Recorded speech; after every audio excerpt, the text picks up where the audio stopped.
అలాగే సిరివెన్నెల సీతారామ శాస్త్రి గారు అనకాపల్లి వాసి, 1955లో జన్మించారు, 2021లో మరణించారు.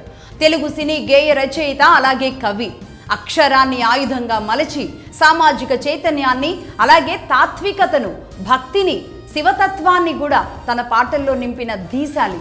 నిజంగా ఆయన కళానికి, అలాగే సామాజిక చైతన్యం, తాత్వికత రెండూ కలిసిన ఆయన భావజాలానికి నేను ఒక భయంకరమైన వీరాభిమానిని. దాదాపుగా 3000కు పైగా పాటలు రాశారు ఆయన. సమాజంలోని రుగ్మతల్ని ఎండగడుతూనే మనిషిలోని అంతర్మథనాన్ని అద్భుతంగా ఆవిష్కరించడం ఆయన ప్రత్యేకత. నిగ్గదీసి అడుగు ఈ సిగ్గులేని జనాన్ని అంటూ సమాజాన్ని ఆయన ప్రశ్నించారు. ఆయన ప్రతిభకు గాను 11 సార్లు నంది అవార్డులు, 2019లో భారత ప్రభుత్వం నుండి పద్మశ్రీ పురస్కారం లభించాయి. ఆధునిక తెలుగు సినీ సాహిత్యంలో అంతటి గొప్ప పేరు సాధించినప్పటికీ ఈ జనరేషన్ వాళ్ళకి అనేక మందికి తెలిసిన ఆయన పేరుతో కూడా కనీసం ఎక్కడ ఆంధ్రప్రదేశ్లో సిరివెన్నెల సీతారామ శాస్త్రి గారి పేరుతో ఏవీ లేవు.